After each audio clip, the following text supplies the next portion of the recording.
So the United States Trade Representative, China's expansive rule to control the flow of rare earths is a repudiation of the U.S.-China agreement reached 6 months ago in Geneva. The administration is prepared to take strong actions if China moves forward with this escalatory new regime.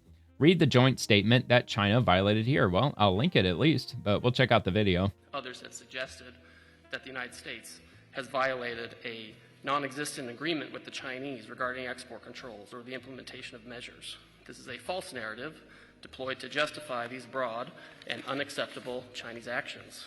There is, in fact, a published agreement between the United States and China from earlier this year that the U.S. and China would suspend tariffs of over 100% on each other.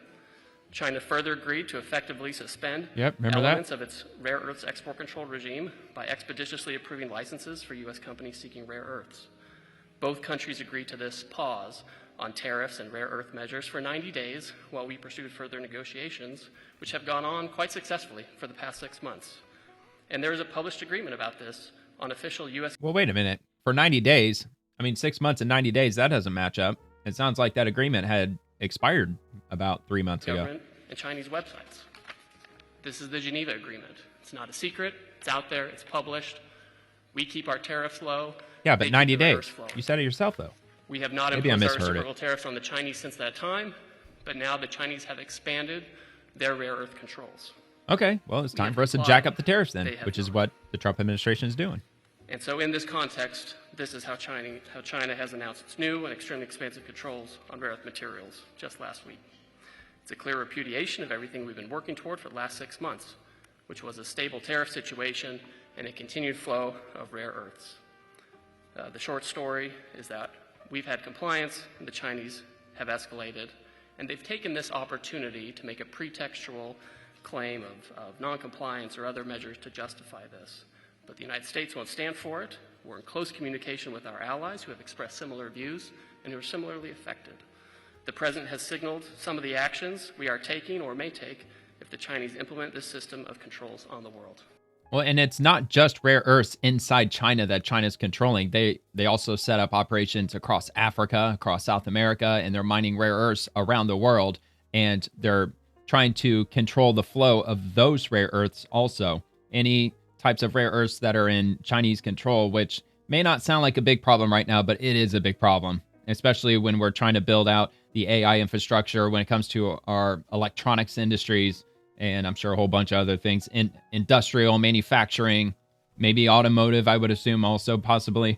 So I got one more from them. China's sweeping action to tighten its grip over rare earth materials is nothing short of a global supply chain power grab. President and his administration will not allow China's chokehold of rare earths to stand. China announced a sweeping expansion of its export controls on rare earth elements and rare earth processing equipment, as well as technologies related to batteries, vehicles, industrial diamonds, and that's a problem too, batteries. To be clear, this is not just about the United States. These actions, if implemented, would apply to the entire world. Yeah, right. China's announcement November 1st. is nothing more than a global supply chain power grab. While China has taken a number of retaliatory trade actions against the United States, Europe, Canada, Australia, and others in recent years, this move is not proportional retaliation. It is an exercise in economic coercion on every country in the world. Yeah, and this is why you don't depend on a communist nation. And we're finding that out the hard way, apparently. So this is from House Foreign Affairs Committee Majority. China's attempt to hold global supply chains hostage is backfiring. The world will not accept this hostile act. Beijing must fully repeal the rule, or Xi Jinping will have to answer to the Chinese people when their economy is in tatters. They're responding to rapid response. If some in the Chinese government want to slow down the global economy through disappointing actions and through economic coercion, the Chinese economy will be hurt the most. And make no mistake, this is China versus the world. As the president said, we want to help China, not hurt it. If some in the Chinese government want to slow down the global economy through disappointing actions and through economic coercion, the Chinese economy will be hurt the most. And make no mistake, this is China versus the world. They have put these unacceptable export controls on the entire world. Now, I haven't seen the exact specifics as to exactly how much that they're allowing to be exported, but the big problem is that they're going to fix it's a quantity fix where they're only going to release X amount of tons worth of lithium and a gallium, or I don't know, silver, gold, I don't know. I doubt it probably involves that, but just well, I know the magnets was the first thing that they had set up a supply crunch on, and now they're applying it to all rare earth minerals, which is going to have a pretty long lasting effect. Well, not long term, but more in the short term, because since the Trump administration took back over for his second term, they started speculating for rare earth minerals across the United States, and we've already broken ground on a bunch of mines, especially in Utah, which I've mentioned a few times before. And I think Nevada, there's some mines that are opening up there too, I believe for lithium specifically in Nevada. So we're hard at work getting rare earth minerals so we don't have to depend on China anymore. But this is how, I guess we're just finding out the hard way. You don't fuck with China. And hopefully, as they continue doing this, it's just going to force more American manufacturing to come back home. That would be a wonderful thing. China is a command and control economy, and we and our allies will neither be commanded nor controlled. They are a state economy, but I think we are, though. And we are not going to let a group of bureaucrats at least they're trying to in Beijing try to manage the global supply chains. As Ambassador Greer said, we had a document and an agreement in Geneva, and magnets were flowing quite well. Some U.S. auto companies have called us in the past week and said that there had been a slowdown in magnets. So when we asked the Chinese about this, they said, oh, it probably had something to do with the holiday. Had something to do with the don't holiday. worry, no problem. So They're can't coming. be trusted with the global supply chain. Had something to do with the holiday. Moreover, this should be a clear sign to our allies that we must work together, and work together we will. There will be a series of meetings this week during World Bank IMF week, and we are all aligned. Not only is China fueling Russia's war, but China's actions have once again demonstrated the risk of being dependent on them on rare earths, and for that matter, anything. If China wants to be an unreliable partner to the world, then the world will have to decouple. Yep. The world does not God want to willing. decouple. We want to de-risk. But I want to signals like decouple this from a man. are signs of decoupling, which we don't believe China wants. And again, we do not want to decouple.